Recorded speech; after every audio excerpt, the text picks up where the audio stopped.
আপনি কি মাসের শুরুতেই ঋণের কিস্তি নিয়ে দুশ্চিন্তায় পড়ে যান? বেতন বা আয়ের একটা বড় অংশ কি শুধু লোনের সুদ দিতেই শেষ হয়ে যাচ্ছে? যদি এমনটা হয় তবে আপনি হয়তো ঋণের ফাঁদ বা ডেট ট্র্যাপে আটকে পড়েছেন। আজকের ভিডিওতে আমরা খুব সহজ ভাষায় জানব এই ফাঁদ থেকে বের হওয়ার উপায় কি। ভিডিওটি শেষ পর্যন্ত দেখুন, কারণ একটি সঠিক সিদ্ধান্ত আপনার জীবন বদলে দিতে পারে। ঋণের ফাঁদ হলো এমন এক অবস্থা যেখানে আপনার লোন আপনার আয়ের চেয়ে বড় হয়ে যায়। সাধারণত অতিরিক্ত বিলাসিতা বা আয়ের চেয়ে বেশি খরচ করলে মানুষ এই ফাঁদে পড়ে। অনেকে ভাবেন ক্রেডিট কার্ড থাকলে সব কেনা সম্ভব, কিন্তু এটি একটি বড় ভুল ধারণা। ক্রেডিট কার্ডের মিনিমাম ডিউ দেওয়ার অভ্যেসটি আসলে একটি মারাত্মক ফাঁদ। এর ফলে আসল টাকা কমে না, বরং চক্রবৃদ্ধি হারে সুদ বাড়তে থাকে।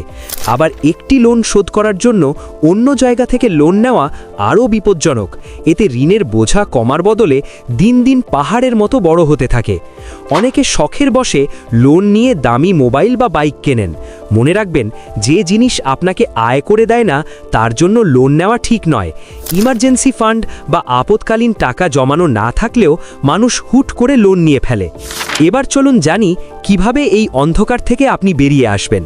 প্রথম কাজ হলো শান্ত হওয়া এবং সব লোন বা ধারের একটি তালিকা তৈরি করা। একটি খাতায় লিখে ফেলুন কার কাছে কত টাকা পান এবং সুদের হার কত। অপ্রয়োজনীয় সব খরচ আজ থেকেই পুরোপুরি বন্ধ করে দিন। বাইরের খাবার খাওয়া বা শৌখিন জিনিস কেনা কয়েক মাসের জন্য ভুলে যান। আপনার যে ঋণে সুদের হার সবচেয়ে বেশি সেটি আগে শোধ করার চেষ্টা করুন। একে বলে ডেট অ্যাভালাঞ্চ পদ্ধতি, যা আপনার সুদের খরচ বাঁচাবে। অথবা সবথেকে ছোট লোনটি আগে শোধ করে মানসিক শান্তি পাওয়ার চেষ্টা করুন। একে বলে ডেট স্নোবল পদ্ধতি, যা আপনাকে লড়তে সাহস যোগাবে। যদি ক্রেডিট কার্ড থাকে তবে সেটি আলমারিতে তুলে রাখুন বা ব্যবহার বন্ধ করুন। সব ধরনের কেনাকাটা এখন থেকে শুধু নগদ টাকায় করার চেষ্টা করুন। ঘরে থাকা অব্যবহৃত কোনো জিনিস বিক্রি করে লোনের কিছু অংশ কমিয়ে ফেলুন।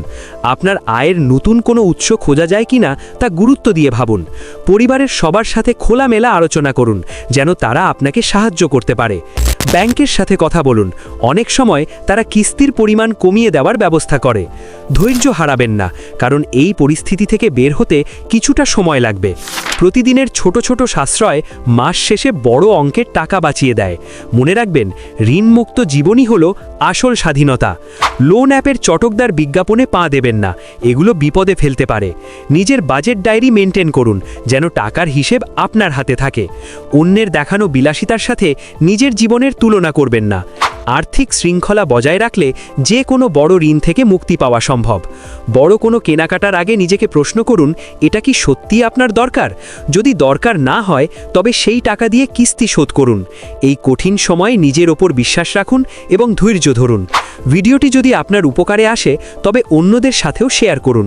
কে জানে, হয়তো আপনার একটি শেয়ারে অন্য কারো জীবন বদলে যেতে পারে।